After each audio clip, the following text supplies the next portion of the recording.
Right, today I am here with a good friend, Jack. I need to do a proper introduction. I didn't do one for my first one. Of all the things that I missed, I didn't even introduce Jamie properly. So, you're an actor. Yeah. You're a bit of a sport fanatic. Definitely, yeah. And you're a good-looking chap. Don't know about that. Am I missing anything? Yeah, I'm one of those, man. Bit of jack of all trades, master of none. Would you have to be in our industry which now? I think that's the. I think we met through acting, didn't we? Through me video, acting, sorry, and you filming. But yeah, before that I was a PE teacher, sports coach type of thing. Yeah, no, go more into that, because I remember you've said a bit of that. That's quite surprising, because you're an actor now. You actually were meant to be doing PE instruction, weren't you? Yeah. It was. I was teaching for a good few years. It was funny enough. I got asked to do to play for the school staff team today, and I was like, oh, I can't do it. I've got a podcast, and that was the perfect example of why I had to kind of stop doing that and pursue what I wanted to do. Because as you know, with our line of work, it can be very. You know, the next day or in 2 weeks' time, and you don't know what you're doing, and you can just be like, boom, I'm on a job for a week or a month, or you've got to be so kind of flexible. And obviously, when you're teaching in school, you can't be. You've got to be committed and disciplined to do that. But yeah, I was teaching for a good few years. Went and did my degree, loved it. Because was it secondary? Yeah, so I worked in primary schools, worked in secondary schools, worked in special needs schools. So they go up to 18.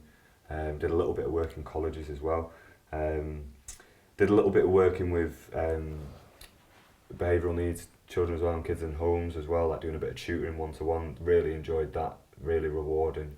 Tough job though, really tough. And yeah, I loved it. PE was, I think it was that thing when you're a kid, you think, I love playing sport and doing sport every day. And if I couldn't become a professional footballer, at the time that was my dream as a kid, the next best thing was a PE teacher, do you know what I mean? Because you think, I get to do PE all day and teach it and plus I remember that was the class back in school that everyone did. Everyone loved it. Even the kids who didn't necessarily want to do it, they still went, because it was just like, I don't know, everyone kind of, especially in my school, majority of the kids liked it, do you know what I mean? Because we had good teachers, we had good sports teams, we had a good,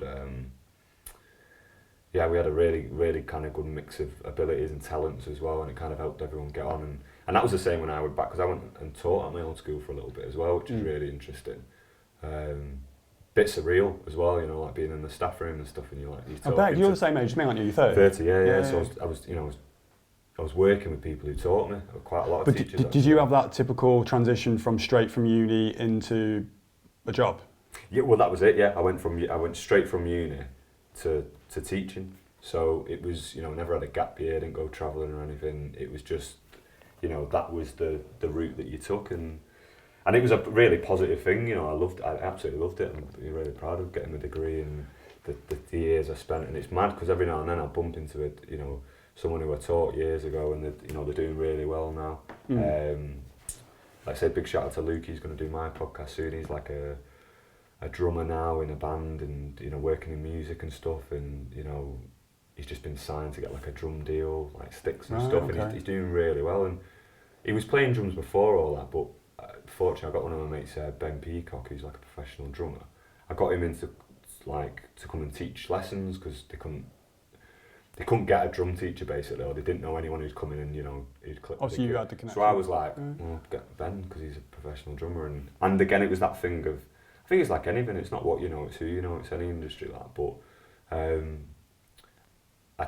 I seen there's a lot of kids from around my area who they've got amazing talents and gifts, but they might not necessarily have the confidence or the self-belief to take them on. And I think through doing that, I think Luke learned a lot, Ben learned a lot, and I learned a lot, because you realise like, oh, I've got a responsibility now to kind of pass on information and pass on tips and tricks and stuff like that. And hopefully next week I'm going to go back into my old school and a couple of other schools and do a little chat or a talk or stuff, and because I just feel like it's so important to unfortunately people see Instagram and they'll see pictures and videos, and the stuff that we do is amazing, it really is, like you can't deny it, but they don't realise all the other stuff that goes with it, and they'll just see like the final video and they don't realise that you've been on production for 14 hours, behind the pre and scenes post, and you staring do at a editing, monitor. you know, you're putting the lights down, you know, it's easier for an actor, but even then as an actor you can be there for 10, 12 hours, you know, before in hair and makeup,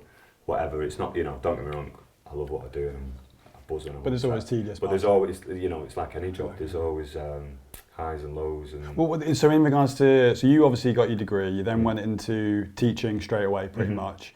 What was the transition, say, from teaching and then you started acting? Do you know, the big catalyst was, I got a modelling job for Man City and Umbro, and it was basically what had happened. My mate had put me forward for it. I was at uni at the time, and one of my mates, Laura, she was a huge City fan.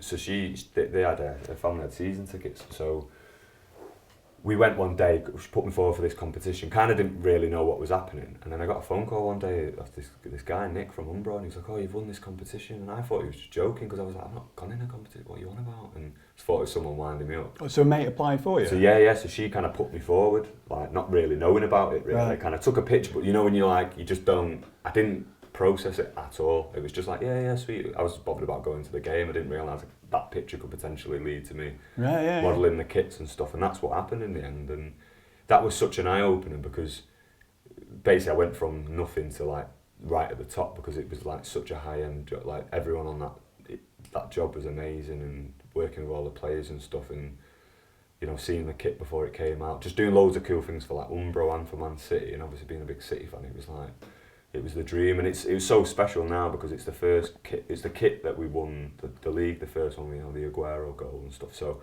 it means so much to me and Man City and my family, because, and Umbro as well. Like Umbro's such a big, you know, it's a northern-based company. You know, it's based in Manchester as well. I think it was Cheshire originally, but it was so cool to do that. And I remember being like in the MEN and getting interviewed for that. And I was just a novice. Like I remember seeing that interview a while back, and it's cringing, because I'm just like, everyone cringes at themselves. But again, it's like, you know, back on, looking at themselves. It's mad. It's like, and again, you realise now how far you've come, and you know, being in front of cameras and stuff. Like, obviously, it's our job now, so you're used to it. But which your job? Yeah, my job. I'm new to all this. But this is what I mean for you. But it's great. I'm glad you're doing this, because it's that thing with. I'm doing a bit more behind the camera now, and like say you're doing a little bit in front, and it's funny, because it's so important to understand both sides of it, isn't it? Because then I think when you're kind of almost directing someone, I almost feel the pain now. Yeah, you know, you understand it, don't you? I think it's like anything. I think in life we can all learn from understanding people's jobs, and we'd understand everyone a little bit more if we actually broke things down. And I think with something like podcasts, I think it's something that pretty much anyone can do. It's not like like a cinematographer or a videographer or a photographer. Anyone can do it, do you know what I mean? That's it. And it's very, very, very accessible, and I think that's why they're becoming a lot more popular, and everyone's kind of got different reasons for doing them. I know we've spoken about our reasons for doing them, but they are getting huge, aren't they? It's mad, because I think I remember kind of like the first couple of podcasts I listened to, and it wasn't a popular thing, and when I'd say it to people, they'd be like, what do you mean? And you'd be like, oh, do you not listen to podcasts? And they'd be like, no, I watch stuff on telly, or like I'll do that. And I'm like, oh no, I'll listen to a podcast, and or go on YouTube and listen to a podcast if they're on YouTube. But now there's so many. It's amazing. But it's the platforms. Cause I was my physio this morning. I was saying to the guy how I've got like quite an act. I'm constantly doing something, even if I'm not doing anything. I'm moving a lot, and I think with podcasts, you can either add your obviously AirPods in or your headphones, and just sort of be doing the hoovering or cleaning the car, whatever. And I think as long as the approach is right, you can do it where it's just audio. Video is obviously helps it more accessible. Definitely. But audio is really probably I'd say most people just sort of put it in, doing their jobs, and it's kind of like when you've got like film and TV, you kind of have it as background. But if you really know there's a really good juicy film or a really good TV series, you want to make sure your attention's on it. Yeah, you could totally Podcasts, commit to it. That's exactly, you nailed it. That's the cool thing about podcasts. And even like going back to mine, that's why I didn't film it originally, because I wanted to just I had a camera, but I knew it was like, I want this to be audio for the first couple, just to break it down, because that's how I listen to my podcasts. And I want to hear the progression in it as well, and I want to, you know, eventually get a mic, eventually get a camera, eventually get a studio. I've talked about this in the first couple of podcasts, and it's starting to happen now. Like, just got a mic for the last one. we're filming this one for yours. You know, it's slowly but It's slowly, surely. yeah, It's yeah, just, yeah. and like you were saying, it's. I think it is becoming more accessible now, and I think people are becoming a lot more confident doing it because, again, it can be on any subject matter. It can be because the hardest thing for me is when people ask, "What's your podcast about?" And I'm like, it's so hard to just be like, me, and Yeah. because the first couple are, and that's why I wanted it to be. I knew it was important to capture myself, where I was at that moment in time, and just be totally open and honest. I just finished a shoot. I was buzzing. Something had happened, and I was like, I want to capture this now because I've been wanting to do it for years. Kept talking about it, and Yeah. you do this with, especially creatives, like we talk about things all the time that we want to do it. How long have we been talking about doing this? I know. And then we've I've done been it saying for finally now, and time. it's so, and, but again, it's so important to be patient and understand that, you know, you're doing this all in our own time, aren't we? And we're doing it off our own back, you know, no one's getting paid for this. It's doing it because we're passionate about it, and I think that's what's really important. Why people love podcasts is because they realise someone's doing that podcast because they're passionate about something, or they've got something they want to talk about, and it doesn't matter if they're right or wrong. At least they're putting the point across.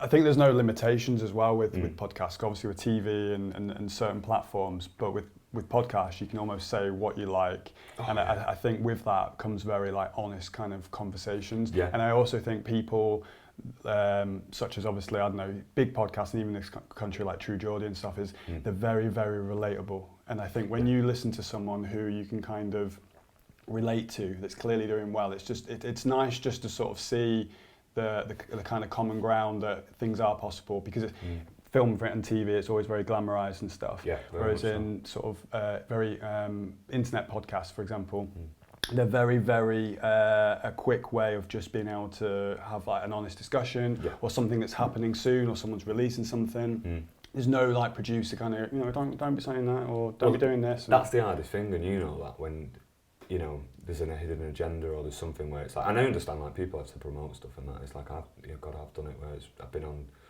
say, like a radio program once or twice, and obviously it's to do with a film I'm doing or whatever, and it's been amazing, and that's such a cool thing. But this is just totally, like you say, it's this is why I've been glad to do it, because it's a conversation between us, because every time we work together we always get on, we always talk about something, but then we're professionals, so we get on with our job and do what we need to do. But then we kept finding ourselves being like, well, we should do this, and then you put it in the diary and it doesn't happen, and then, like I say, I'm just so happy with doing it, mate, because I'm really happy for you, because it's been a massive, it's been a huge creative thing for me, doing the podcast and having that creative control.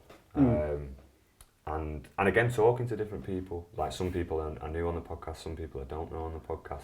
It really does kind of push you and you learn so much about yourself, and I think that's what's really cool about podcasts is I've said certain things which I'm just like, I can't believe I've just said that, but then you think, well, I said that for a reason, because it was that particular time I felt like, or did that. But also it makes you question yourself and have a word, you know, listen back to yourself. I wonder how many people actually listen to what they say. Well, it's like, I'd say it's like a time capsule for self-evaluation. Boom. That's the best way. So like, I like, one of the things I kind of daydream when I'm doing these is I'm 30 now, and I know that I would love to see something. I mean, I've got like silly student films that I'm in and stuff, but I'd love to see something that I can kind of cherish and go, oh, look, those were my views at the time, and that's how I held myself at that time, and that was my confidence, and that's how I kind of spoke, and so I think they are kind of like, as I say, a time capsule of way to be able to look back on. Oh, definitely. But we'll go back onto, so you in regards to teaching, so you were on about the modelling. Yeah, so I did the city job, and then that led to kind of a couple of other modelling jobs and a little bit of kind of background work, you know, extra work, kind of supporting artists as they call it. Because you usually meet someone and then you've met a producer or a casting person. Yeah, and that's it, and then before you know it, you're in. And then I kind of just kept getting offered modelling jobs and the odd little acting job or the odd little minor role. And it's something obviously I always wanted to do deep down, but again, like, it just wasn't a thing, do you know what I mean? It just wasn't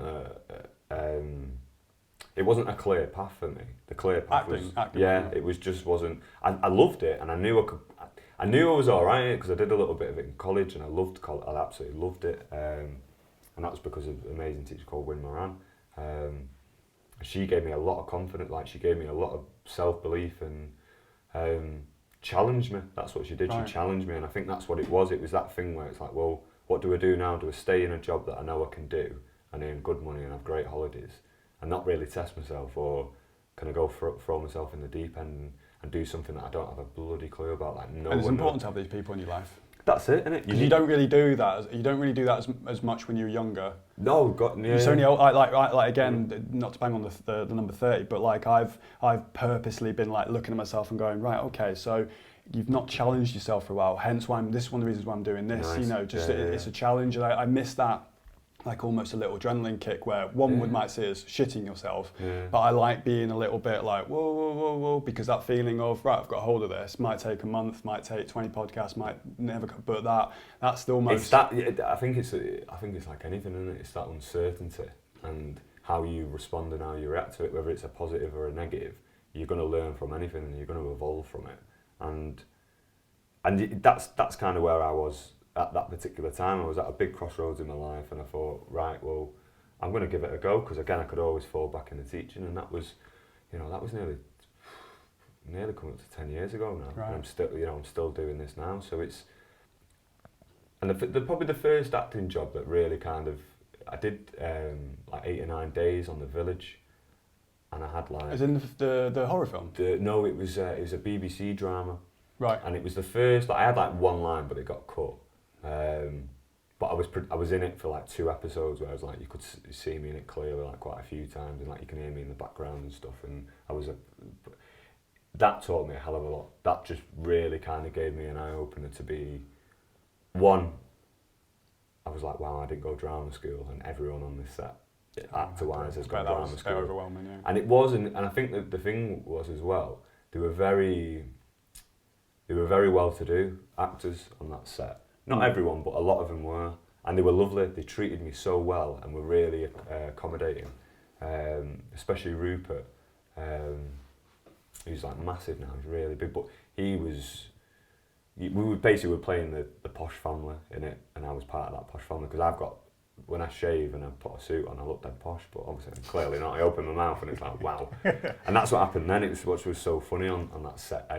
He probably looked at me and was like, oh, hello, where are you from? And I was like, how you doing, you all right? And he was just like, you could see he was so shocked. He was like, I can't believe this. Checking where his wallet was. Yeah, do you know what I mean? It was just, but again, like that's another thing where it makes you realise, like, don't judge people. Because I judged him straight away. I was like, oh, he's posh. And he probably did. He said it, he admitted it to me. He was like, oh, well, and we just clicked. We got on really well, like everyone on set, and that's with my first experience. Like I remember, like the makeup artists who I've worked with a lot previously. After the back of that, camera gaffers, lighting, so many people on that set. My good friend Mike. There's just so many people, and it just taught me a hell of a lot and made me realise, like, yeah, I want to do this. I just couldn't believe it. It was like, I'm getting paid to pretend it and play, and and I just thought, that's mad. And it was mint, like we were all in these amazing like tuxes or these amazing tweed suits, and then one where we had to go on this run, and we're in these like tweed running. It was just like. I think, but acting can also get that sort of overlooked, where it is. I can imagine it being a fun job. I mean, I obviously see firsthand, but then I know that you can be standing in like the sort of pissing rain and freezing your bollocks off, and for long hours, especially extra work. Even I've done extra work. I was an extra in of all things, a bread advert in Ireland, and we had to go to Dublin for the day, and it was Pat the baker, and the premise was a load of kids have come off a bus from a festival, and then this Pat the baker was delivering bread, and we were like, Pat the baker, and then it would go into this theme tune, and do you know what? I never saw the advert, but I was that, you're there for so many hours, you have to get so many different angles and do the same bloody thing, but you just know that they're probably not even going to use it, or it's literally, like you say, a split second and it's gone. It's all to kind of create, it's all these variation of ingredients on screen just to kind of make this sort of belief of what's happening. It's my. Do you know what? I've just remembered. My first ever actual job. I'm remembered now. My first acting job, and it wasn't. It was like being a bloody extra in it. But I got pretty close. I was near the front because I looked young, and it was a bread advert. It was a Hovis one, I think it was, and it was to do with like the World War. and then it They've was like never their got- anniversary. They had like loads of different, but basically had like one was the World War, one was the miners' strike, and we were on the miners' strike. And that was the first time. That was it. That was the first time I did, say, an acting gig type of thing. And it was like, oh, this is like long and you know. Yeah, but you yeah. think I'm getting. The big thing for me was like the scram. I couldn't believe it. Like we got breakfast, we got lunch, Yeah. got And sandwiches at the end, as many brews as you want, and I just was like, I can't believe this. This is amazing. And as long as you got your phone, basically, you just unless you're with the mate. So I did it with a couple of mates I was in college with at the time for a bit. I think it was something like €200, and we were there. It was a long day, but I mean, you just don't mind, do you? Because No. if there's a group of you, it's just the big thing for me is as well. It made me speak to people and talk to people and chat to everyone anyway, because I was interested in it and I got to know people. And that's why today I'm still doing it, because you see the same people on set. You know, it's not that big of an industry. No.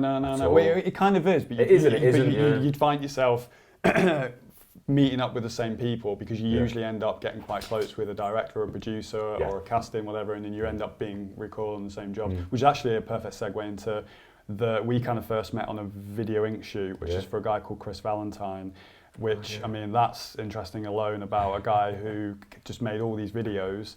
Like, we must have shot like 3 or 4 videos for him in the space of like 6 weeks.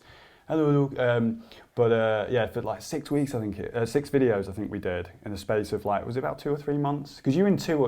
I was in 2 of them. 2 of them, and you'd already filmed that one in London, down in the Neon Factory. In the Neon Factory, which is amazing. But yeah, that was the first one we did, wasn't it? Yeah. And that was amazing. That's what, like you say, that's when we really clicked, because again, we were doing it for 3-4 days. Big shout out to everyone on that. That was amazing. Was it in Cheshire? And it was all around Cheshire. The first day was in Matlock, and it was absolutely pissing it down. The train yard. And you got that amazing shot. Everyone talks about that shot, but I think it's the. Yeah. I mean, don't get me wrong. Whenever they talk, that shot's so sick, Josh. I'll take credit. I go, hey, cheers. But in my head, I'm thinking, but it's the costume. Yeah, it's the fact it's everything. pissing it down. Yeah, man. It just the train, the steam train. It worked, man. Like, fair play to Adam for that, because he has some weird and wonderful ideas. I told you he's doing a film. Well, I'm so glad he did, because I remember saying afterwards, and it had that feel to it. The locations were amazing. It just, everyone was, not to blow smoke. Well, actually, we should give context. Sorry, everyone's listening. So there was a music video that was shot. We shot quite a few. I don't know if it was more than one, but basically one for reasons that I probably can't. And I don't even know if I know, actually. I kind of know bits and bobs, but it wasn't released, was it? And it was like I was going to say Jekyll and Hyde. What's the Bonnie and Clyde. Bonnie and Clyde. Very different. Totally different. But that was the premise, wasn't it? And it was about you and an Irish actress, lovely Una, and you two were basically. It was was it 30s or 40s? Yeah, so 30s. 20s, 30s, 40s. Sort of speakeasy a little bit. Yeah. And we had some wicked locations that we shot the video, but for whatever reason, the video couldn't be released. So that footage is now being put into like a short film, which Adam from Video Inc., he's going to be putting together with Oliver. And they're going to be releasing that, I think, potentially for Christmas. Has he mentioned this to you? He mentioned they were putting it together, and I was just like, great, do it, because you need to, because this is the thing we do. There's certain jobs that you've done that many now. You forget, because unfortunately in our line of work you're always chasing that next job, really, aren't you? And it's horrible to have that mindset, but unfortunately to be in it as long as probably what we both haven't had that longevity. There's a reason we've got this mindset, and it's you do the job, you do the best job as you can, and it's great, sweet. And then you move on to the next one, and then you'll see it eventually. Sometimes you don't even bloody see it. You just because you're not because you're like, I don't want to see it. It's just you're so busy doing stuff, and then stuff like that happens. Release dates change, some get cancelled. Well, that's the most common thing with student films. I've been on a set a few times with some actors, and like I remember being there, and I almost being. I'll put my hands up, because if I was, but like I wasn't the culprit. But there were certain people when I was a student making films that an actor would like do it for free, and they'd be travelling and all this sort of stuff. But then sit down, boy.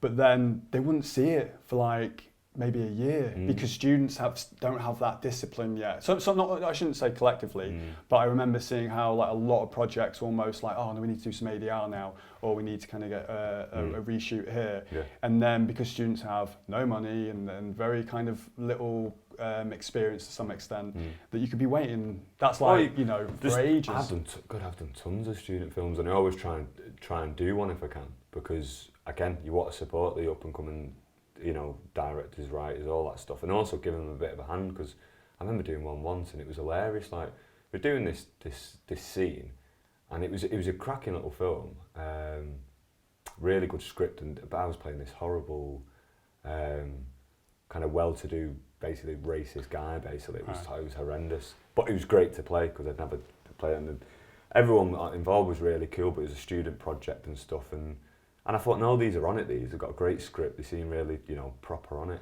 And they hired this bar out, and then we were filming, and then someone kept coming in and out, and obviously it was someone from the bar. And I remember it got to a point where I basically just said to him, I was like, right, stop, like, because I just, you know, after like the 7th time, and it's like, cut, and you just think, no one's going to do anything about this because someone was in your peripheral. No, someone was coming in and out of the building, so you could hear it every time. Oh, right. Do you know what I mean? So it was just, one, it was distracting, and two, it was like, well, you're blatantly going to hear everything, and we're supposed to have this intimate like chat, me and her, and you can just hear these doors swinging, or someone from the bar who's not actually on the film going like, have you done that? Have you got all the orange juices, or have you got? Do you know what I mean? Because obviously it's they hired it out for free or whatever, very cheap. And they said, oh, we only need this room. So so I basically was like, right, stop. And I was like, I don't want to be that guy, but I'm going to have to, is like, either put a sign up at the door just saying we're filming, don't enter, or just say to everyone on this set, and that includes that bar over there, because this is the set. You need to just say, we're filming now. When we say turning or action, you need to stop what you're doing and just give us 2 minutes. Because was there not like a first AD or? This is the thing, students, so it's that thing of, you know, whether they probably knew all it's this. Not even just having the crew, it's almost having the balls. It's having that was what it was. It was the confidence, because they were great, and they're still working in film now. Chris and Lauren, they were really nice. But it was, I could just tell it was that thing. And I remember they said to me after, oh, cheers for that. And I was just like, don't worry. But I was like, at the same time, I was like, when it's your set, you've got to control it and you've got to own it. And it's funny that, because in that particular venue, I did my first ever music video there for a company called NLP, Northern Lads Production. And I've heard of them, And the Maravo, this amazing band who sadly are no longer together. Right. Hopefully they will come back together at some point. But the Northern Lads was basically a group, a load of actors and young professionals in the industry, and they wanted to set up their own thing. Yeah. And we did the first music video in that venue, and I'll never forget, because a good friend of mine, actor and writer, Nicky Bell, I was bricking it, mate, you know what I mean? It was my first set. I was with all these like big mank actors who were directing, like Sean Ward, Luke, Andy Ellis, Jamie, Zach. It was just mad. It was absolutely, it was crazy, mate. You know, when you think about it, and you've got all these, they'd managed to rope in all these like extras or SAs, and the girl who was opposite me was like Stacey. She was lovely. Like, she was in like an S Club Juniors. So like she used to this. Wasn't it? She wasn't it. Yeah. Right. So she was used to this kind of like glitz and glam, or like this filming vibe, and I was just like, didn't have a clue. And I remember Nicky was perfect with me. Oh, shout out to John as well. John's in NLP. I just forgot. I don't want to leave him out. He's a good lad, John. And Nicky, I remember he said to me, and he was like, listen, this is your set. You run this. Yeah. And he just walked off, and I was just like, someone's got to feel that on set. It gave me that, just give me that confidence of like, and I had that confidence where he was producing it, so I was like, this is going to be mint. So I feel confident in him, and I feel confident if I'm not happy with something, I can say something or I can do something. But you just give me that confidence to, and I think that happens on any job, but especially sets. It's Well, I've noticed in weddings in particular, I try and, in a matter of seconds, because the days go so fast, I try and explain that when you've got someone who's maybe interfering on set, I try and address that if you give me like 30 seconds or however long you should say, to depending on the take, I'll leave once I've got it done, then I'll have to leave you alone. But the stopping and starting, what makes it feel like the production team need longer. Whereas if you just sort of like the person who might be intruding and interrupting, shall I say, if they just sort of see it as in, right, okay, just if I just literally wait until they completely tell me everything's okay and then the take's done, it's in the can then, it's the stopping and starting, and that's when people think, oh, bloody film cruising, it's honestly, stopping and starting is just really the time-consuming part. Exactly, because as you know, mate, you've got a schedule, you've got a shot list you've got to get through, you're already behind anyway, because I don't know anyone who's ever finished a film early or on time. It just doesn't happen. No. So you're constantly chasing it, so if you're not, and that's great advice for anyone, like on most, but especially like up and coming filmmakers and people like that, and even with the podcast setting up and stuff, it's like, it's really important to make sure that your set is, you have as much control as possibly you can, because obviously, as you know, things go wrong, like whether if you're outside, you know, you're playing in the hands of the gods there with the weather, especially up north, it's a nightmare. Anywhere really, do you know what I mean? It's not like, it can happen, you know, even in studios and big studios, you know, something can happen, and it's how you respond to that, but making sure that your set is, I don't know, as clear as possible and everyone's on the same page. It just makes everything just go so much easier. Also, you've got to fuck up a few times to sort of then avoid it in the future. I think Exactly, there's some things that almost, you can do all the reading you want, you can do all the sort of like, I don't know, watching tutorials on YouTube and stuff, but some things you've just got to literally completely mess up. You know, there's some cliches in every field, like in mine, it's like you've just shot a job and it's just the car's been formatted accidentally, or I don't know, you turn up and you haven't got a certain lens or a battery for your own camera. You know, you honestly. Well, that was, do you know what? That is a great point, because I remember when I was shooting the first doc for Brendan, and it was just, everything that could have gone wrong went wrong, and I was just like, what? You know, when you think, I've planned this, I've done it all right, and I've done everything I possibly can, but then you just react, don't you? You just go and you just. And you've also got to see is, if it happens, it happens, and try and make it a valuable lesson for them in the future. Because, for example, my in particular, of all the line of work I do, the most militant I'm on is weddings.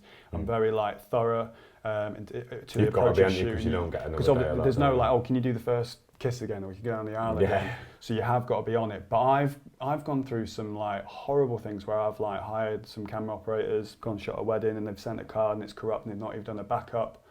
And so I've had to like completely salvage, like, you know, a very upset client. But when I look back, these certain things, I don't want to say I'm glad, because obviously they're a bit unfortunate for some of the people involved. Yeah, but now where I'm at now, I'm sharp as anything, because obviously I'm going by past experience. That's it, and you live and learn, mate, and you've got to make mistakes. Like you learn more from mistakes than you do through success, 100%. And it is a great one for you. It was I was working on this short film, literally from basically pretty much a student film, to then made it to a short film, got it into like Edinburgh Fringe and all that stuff, and then it got picked up, and it was, you know, it's going to be this dead big thing, and you're going to be the next big thing, and then you're on it for 2 years, and then you get dropped, and it's that thing where you're like, oh, well, what do I do now? I've turned down loads of jobs and I've committed myself to this. And we're not doing it anymore. And you think, blooming heck, I've wasted so much time. Whereas now, I'm so glad that's happened, because it made me understand the industry. It made me understand that. And I remember everyone, because especially like close to me, was like, mate, how are you not fuming? How are you not like kicking off? And I was like, because that's the job I've signed up for. This is what happens. It's not. Nothing's a given, nothing's a dead cert. And that's why now, I don't tell anyone about anything. Half the time I can't because of NDAs and stuff like that, but I don't bother, because, again, I'm so busy trying to get to the next one. And that's how my mind works. And again, I'm not doing jobs for fame, or to be like, oh, did you see? I genuinely couldn't give a shit about stuff like that. I just like doing good work. And there's certain jobs I've done which I'm very proud of.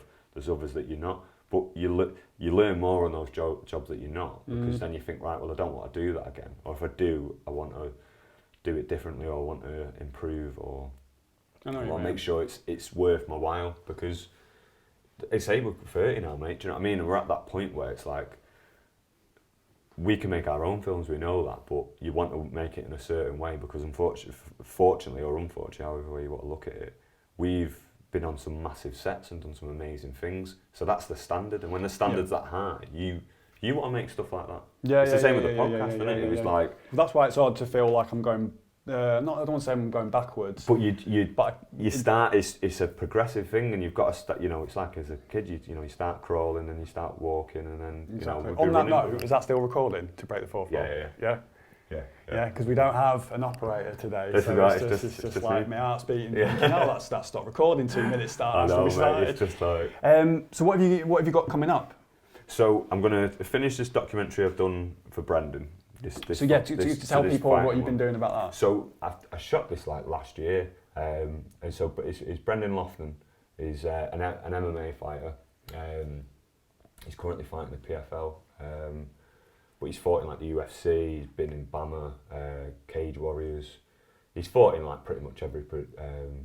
And for this one, it was what was it? It was Cage Gladiators, I think it was. It was called. So was it MMA? I thought it was boxing, the one that you filmed. No, this one he's MMA. This Brendan's MMA. Yeah. So you've done a documentary. So I've done a documentary about it leading up to his title fight for Cage Gladiators, and it was fascinating because I've known Brendan since we were kids, like literally like 10, 11. Always followed his career. Like at one point, I was doing his nutrition for him, and he's always been dead kind of like, come and train with us, mate, because he knows I'm pretty fit and I'm into my, you know, training, and just I'm fascinated by it as well. And I've always said I want to film and take some pictures for you because I want to capture these moments for him, but also it's that I'm fascinated, but also it's that thing where what they do is so fucking hard. Is they are literally getting punched, kicked and elbowed in the face for a job. And it's so aggressive and so kind of like, you know, it can be quite scary to some people. To me, I fucking love it, mate. It's the most the most respectful kind of, I don't know, passionate sport I can think of.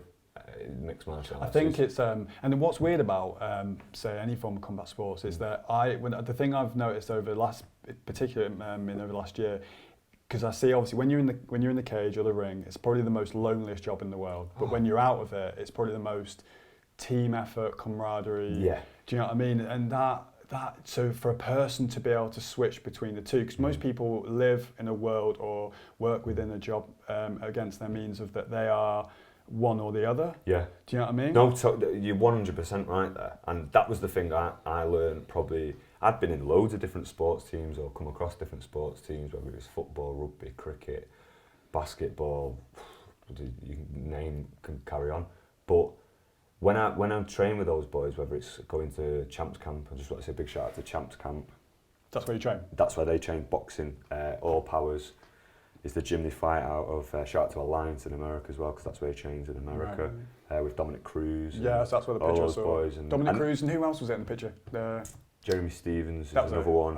There's so many people who train out there, and that's why I've got so much love and respect for Brendan, because he's one of the nicest people you'll ever meet. Like a lot of martial artists, they're the most respectful, warming, just passionate people. And like you say, you put them in a cage and they just turn into these absolute machines. And and again, it's that switch, and it's fascinating you say that about the team aspect, because it is a very team.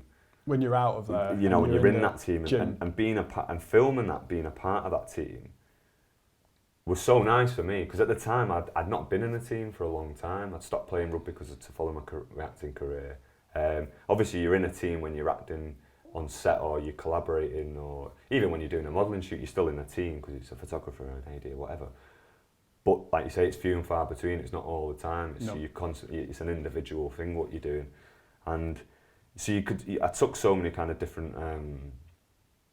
I took so many lessons from it. But what I wanted to do to capture it as best as I could, I wanted to immerse myself in it. So I went and trained with him for a good year beforehand. Not every week and not every session with him, because I just couldn't, because obviously I was doing my own stuff. But I made sure I was comfortable and confident around all the team. They knew I was, and I knew who they were, and I wanted to get that respect of like, oh, he's come and trained with us. He's not just coming in with a camera, because loads of people came in with cameras at Champs Camp or All Powers, because obviously there's loads of different fighters out there like Kane, A shout out to Kay Musa, who's Brendan's like very good friend and teammate. His uncle Tony Musa is both their trainer. Big shout out to Tony. Like, he taught me so much and learnt so much being him. There's a great bit in the documentary where he says a line in it, and that's basically me. As soon as I caught that, it was almost like the title. That was it. It was that thing of one of those moments where you're like, I'm so glad I've caught this and captured this, because it was. And again, you're in it, and I felt in it, and I was in that team, and I did all the week leading up to it. So the press conference, the weigh-ins, so you've got the full story. So I've literally got the full story. But the sad thing is, I lost a memory card which had all that footage on. The positive and silver line of it is I luckily was filming it on my phone as well with a little gimbal, because I just wanted a couple of 2 shots just to cut between the two. Obviously now that's going to be the predominantly, and again it's on a phone, it's not exactly what ideal of what I wanted to do. So it's why it's took me so long to kind of to edit it and put it together. Are you going to incorporate that into the story? Because I think you should. 100%, because just as in through narration. Yeah, because it has. Well, that's exactly it. It made me realise now that I'm going to narrate it. And I was a bit nervous at first of doing that, because at the end of the day it's a film about Brendan, and it's all about when I want it to be about Brendan. I don't want it to be about me. But I'd like to think, and I'm pretty confident it is when I send it him, he'll be happy with it and be happy to put it out, because he knows I know what he does. He knows that I've been there and I've done that. Not that I train with them or anything like that to the level they train at. I never for 1 minute. And again, if you put me in a cage, I'd be knocked out in 20 seconds probably. Yeah, me and you both. Do you know, there's levels to it, mate. There is. Yeah. But the respect and the passion I've got is probably very similar to Brendan's, in the sense of like, he understands what I'm trying to do and he respects that. And it's a very lonely place at times, but you have that drive and that goal in you. And like I say, we're literally a couple of miles down the road from each other, and it's funny how, and that's why I wanted to capture it and tell his story, because I thought, not in a big-headed way, but just in a common sense way, it was like, no one's going to be able to tell your story better than me, because I know what you do, I've seen you train, I've seen your diet, I know I've followed your career. It's not like I've just turned up because you're good now and been like, oh, Brendan, can I be your mate? It's like we've been mates for years. It's not like we're best mates. True we chat every day, but yeah. It's that, like you say, it's that truthful insight of what they do. And again, I always said to Brendan, I always watched his fights online or whatever, but I never went to a fight. And I always said that the first time I want to watch your fight is I want to film it all, because I want to capture everything. And that's why it was so special. And it's I just can't wait to get back editing properly, because like I say, I'm just doing it on my own. It's took me a long time to do it, because you're constantly working, you're doing other little projects here and there. Done another little doc that I'm doing as well, which is really cool. So when do you reckon that'll be something to look out for in the new year? Yeah, so that's the aim. The aim is to get it done by New Year, and then release it January, February. And then where that probably is that on your own channel? Yeah, I'm just going to put that on YouTube. So where if people want to like kind of look out for that? So I'll be talking a lot about on like the Jack Johnson podcast, and that's on everywhere. But I'm going to eventually put all these on YouTube and have my own channel and stuff. And that's because a lot of people have always said like, "Wow, how come you haven't got a YouTube channel or anything like that?" And I always said, and that's sometimes it's frustrating myself, because I say things and I'm a man of my word. So if I say something, I'm like, and that's what I want to be. I want the first video to not be any stuff that I've been and done. That's what I want to be. I want the first video on that page to be the Brendan one. The documentary, right, okay. And I want people to look at that and be like, and then there'll be loads of content coming after the back of that. And, right. But yeah, I just want that to be my first, as a filmmaker, as whatever. Like, that's my first project. So that's someone to look at in the new year. Yeah. I actually want to finish off in terms of with the MMA world. Do you?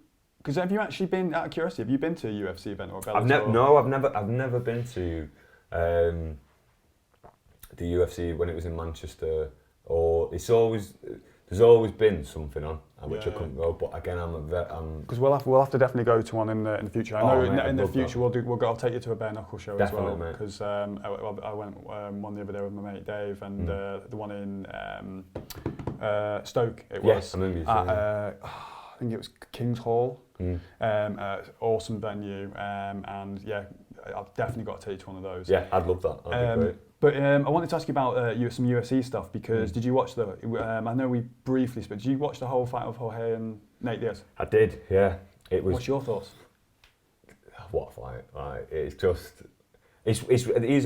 they're another two where again I've followed the careers because again I've not just been like, oh, I'm a UFC fan, because it makes me laugh with some people and they're like, oh, I'm a UFC fan. Do you mean like an MMA fan? Like it's like people just think, oh, it's UFC. Like you say, there's so many other banners, but these guys have been fighting for years, man, and I love the Diaz brothers. Like they're just old school and just like, you know what I mean, 209, love that stuff. But there's something about Jorge Masvidal. I've always been a fan of his. There's some new reinvention of it. Because I mean, I've been following UFC for about sort of 5 years-ish. I was kind of like the Conor Ronda era when they first got into it. Yeah. And I've noticed that, and he was in it. I mean, he's in it. He's been in it for a long time. But I heard he did that he's done the Peru trip and the ayahuasca. So I think he's done all that a year or two ago. Comes along. Ben Askren, fastest knockout. Till, you know, a guy that's like 2 stone, 3 stone even maybe, just naturally heavier. Naturally heavier, bigger, much bigger. Who else? And recently, the most recent, Nate Diaz. Obviously boxed his cheek off. I think that was the thing, because a lot of people like go about the cuts and stuff like that. And again, it's very difficult because at the end of the day, you're not in the end of the day, like it's a positive thing that's stopping these fights. I know it's not what people want, but at the end of the day, like people don't understand the damage these guys go through. Well, it was, but I think people are thinking the doctor was stopping it because of the condition it was at that point. And I think from what I've been hearing and stuff is, and it's kind of obvious, is that it's to stop it getting worse. This is what I'm saying. Because another round, I think was it third round? So that was third, there's 2 more to go. And they're both fit enough, they're both game enough. Like those people are like, oh, that's when Diaz would have kicked on, which he probably does because he's got an amazing cardio, but so is Masvidal. It's not, when you're at that level, it's very difficult to separate people, especially them two who've been fighting for so long, and like I say, they're just both game as fuck and love having a tear up. It's but they're so high skilled as well. It looks like a brawl, but it's at the highest caliber, and that's why I was so impressed with Masvidal, because he took him apart, and not many people can do that.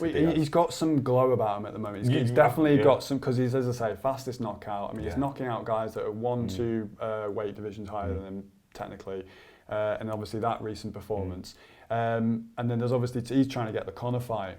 Yeah. Which, I mean, Conor will do the whole, I'll fight anyone, any place, anywhere. But that's just a nightmare. He don't want that. For a return fight, I mean, from Khabib as well. He needs a fight before he fights Khabib or I just don't think he'll fight Masvidal. But Conor's due to, I think the most popular rumour is, well, I don't even think it's a rumour anymore, I think it's Cowboy in January. That's what I've heard, which I think could be a great January fight. 21st. And Cowboy deserves that, because the money did both, like, I know they're both multi-millionaires anyway, so it's like, but that's a great fight for fans, and that's what I want the UFC and other people like Bellator and Bama and all that stuff, you know, you need to make these fights happen now. There's no point in like, you know, because we're losing out on these fights, and they've started to realise now where it's like, no, let's just put best on best. Let's put people want to see. Let's put the best cards on as possible, because people are going to tune in and watch them then. And just going back to the Masvidal thing though, he said something. I heard him in an interview, and I think it was Joe Rogan one, but it's been repeated on like Ariel Helwani's show, those things. And he basically said what it was. He went away, did that reality show. He went away. That was the reality show in the jungle. I didn't know he did Alaska, which makes a lot of sense, because I'm pretty sure I heard an article somewhere that he's done it in Peru. Yeah. But the big thing for him, and it's true for everyone, and I find it fascinating these days, and I've definitely looked into it a lot more recently, about mindset and mental toughness and discipline and all those things. And that was a big thing that he said, it clicked in his head. He was like, why am I thinking like a peasant? Oh, going and allowing things to go to points, or why not? Yeah. You know, why I've got that peasant mindset, and I think it's true, and I think that, you know, a lot of us are guilty of that, in the sense of we have this mindset where it's like it's negative, or it's not positive. And I think when you have that ability to flip it on its head, because it's happened to me a couple of years ago, it clicked in my head. And it was one of the main reasons why I did the podcast, and I implored you to do yours, and I'm so glad you're doing it, bro, because it's like, it's that thing where you're like, I think everyone has voices in their heads, and, you know, are anxious or not self-confident, or, you know, have those days where you really struggle. And once you understand that and you realise, oh, well, everyone has that, and I'm going to have really good days. But if you can just understand that that's what happens with everyone, and you're going to have good and bad days, you can train yourself and build your mental toughness and your mindset. When you're your own storyline in your head, you kind of think you're the only person going through that. Yeah. Because obviously, especially in the sense that people might not talk about certain things, but obviously going back to Masvidal, he's obviously retuned up here and just gotten a lot more streamlined in terms of thinking. That's just it. Going back to basics and just think purifying. That's exactly it, and I think that's an important message for anyone, and it's a great example because it is that thing of, I think a lot of us, and I know I've done it for years and I still do it now, I worry about things and I put pressure on stuff that doesn't, future things or things in the past, and it's like, just be present, enjoy the present now, like this now. It's like why I'm confident doing this now. A year ago we wouldn't have done this. We wouldn't have been confident enough to do this. Not a chance. No. Maybe I would have, just because I'm used to being in front of the camera, but probably not. But to have that ability to be like, right, we're going to sit down, put cameras on, press play, and we're just going to talk. To some people, like, that's insane. Like, people have said it to me with mine, they're like, but how do you do it though? And I'm just like, well, you just do it. You just got to let those inhibitions go, because that's what happens, and I think it stops a lot of people. I think we're all guilty of it. We can be our own worst enemy sometimes. Oh God, yeah. And I think that's the perfect example with Masvidal. I think he's just got out of his own way, because I think he's realised, because that was the thing. Everyone who's a proper fight fan like yourself, who's like, we all love Masvidal. Dog's having a nightmare, sorry.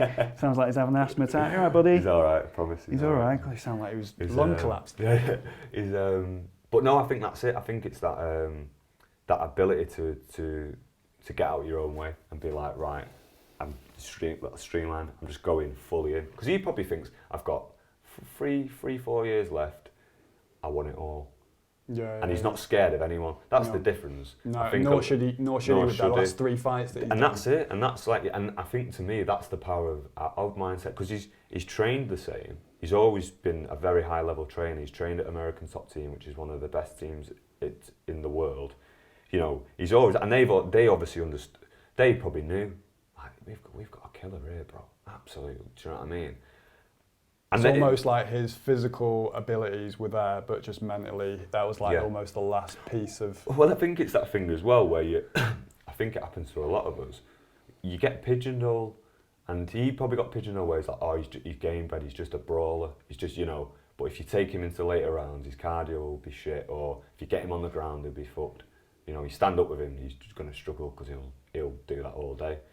But now, it's like anything, and that's why I can say I respect all martial artists, but especially someone like Brendan, who I know, and Kane and Loz and all the boys. Shout out to everyone at All Powers and Champs Camp, because they're constantly evolving, they're constantly working on the game. They go in different places and to train with different people, and it ended up happening.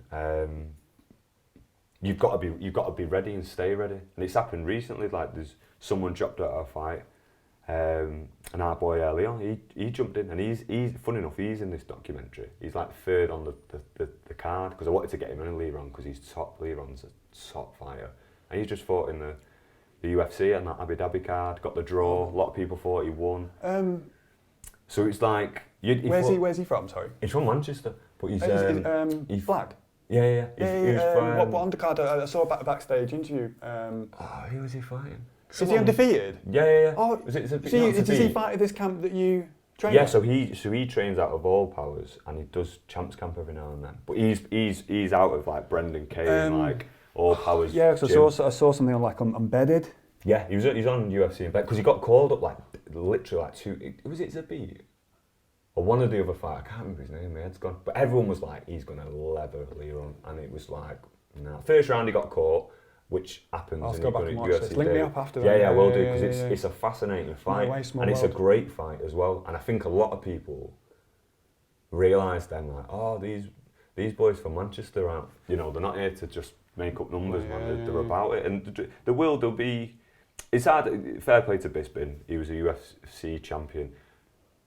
but he's not Mank, he's from Clitheroe. Yeah, do you know what I mean? And I know he admits that, and I love that about him. Like, I've got a lot of time for But I think that, is that for like because it's easier to It's, of course it is, it's like, and again, and plus it's marketing, Manchester's, exactly. Manchester Of course United. you're going to, and again, that's his nearest city, so he is a... I had a friend, someone say, Bisping's from, I can't remember what it was, Bisping, Manchester, and in my head I just thought, I can't be asked correcting, because I know he's from Clitheroe, and again, he's a proud bloke from Clitheroe, but again, it's the solid thing of going, yeah, it's just easier, innit, and I get that, but there's some kids, and Brendan's leading the way, Leron, Kane, Loz, like all these lads who, I honestly think in the next 5-10 years there'll be a UFC champion from Manchester, or the same like. Or UK, well, Leon Edwards. Yeah. Is it Leon, Edwards? yeah. Leon's he's a beast. And him and Masvidal could have that's in the pipeline. That's a potential. That could be just. Because that's where the whole 2-piece and the soda. That's what it is, mate. And this is what's so interesting about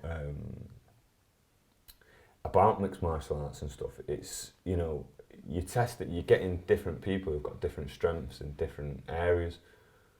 But when you get to a certain level, everyone is just so good. They're all masters in their own And that's right. what makes it almost and that's why it's so, and that's when sometimes I get frustrated, because you'll get some people like, oh, it was a crap fight, that, or it was a shit fight, and you just like, you don't understand, like, and almost that's for the casual fans, yeah, stuff like that. You just want to be like, and that's why, again, there's hundreds of reasons why I did the documentary, but a little bit of that was because of that. I wanted to capture moments where people, they don't just turn up and have a fight in an octagon.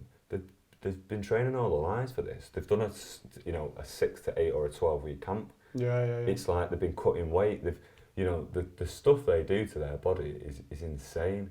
And eventually I want to get to a point, and it's good. I'm glad I'm saying it on here because it's recorded now, and it'll make it put pressure. This is the thing. It puts when you do stuff like this. It puts. Well, do you remember I offered you to come round? So I'm pretty snowed in for like the next 2 weeks, but I'll come round, man, and like I need to do one. I want you on mine. Well, anyway, no, I mean it's in podcast, but I mean help with the edit. With the just edit, have a look at it, 100%. Because it might just with a fresh pair of eyes and stuff. Well, it might just you understand it because as a filmmaker, but also because you've been in that fight game and understand that cut. And I've been in that position where an edit's gone on, and something's gone on, and it's that ongoing. Oh mate, I've got that's the thing. It knocks your confidence and again, I'm learning as I go, and I want it to be the best it can be, but I know that's never going to happen. We'll arrange that in 2 weeks. We'll do a podcast at yours, and then we'll do like a couple of hours looking at the edit. But yeah, we will we'll leave it there. But where can people find you then? Instagram at Jack Francis Johnson. I kind of post everything on that. It's as soon as you get a YouTube channel, you'll probably post it on there. Yeah, I'll post it on that as well. It's the Jack Johnson podcast if people want to listen to it. Where can they find that though? So that's on iTunes, Spotify. Because you use that app, didn't you? I need to Google. Yeah, so I use Anchor FM. Anchor, that's it. Because it sends it all to different. And then that sends it off. But again, I need to put them on YouTube. I think there's a couple of sites I can put it on as well. So that's Jack Francis. So it's at Jack Francis Johnson on Instagram, and it's the Jack Johnson podcast. They'll be able to find it on iTunes. You'll be able to find it. Yeah, just type it in and it'll be on there, man. And if you want to go back and listen to the podcast, it's the Jack Johnson podcast, and that's on Anchor FM, and that gets released on like iTunes, Spotify. So they just type your name in on iTunes. Yeah, it should. Any kind of major podcasting site, I should be on it. There's a couple of others that I've not put them on yet, but I just need to, again, 101 things to do. But on the main ones, like say iTunes and Google and Spotify. And when you obviously release the film, they'll be plugging it all on there. Cause I'm sure definitely. And like I say, well, you're definitely going to do mine, and I'll come back and do another one, and then hopefully, like I say, we can do some progress. Cool, dude. Nice one, man.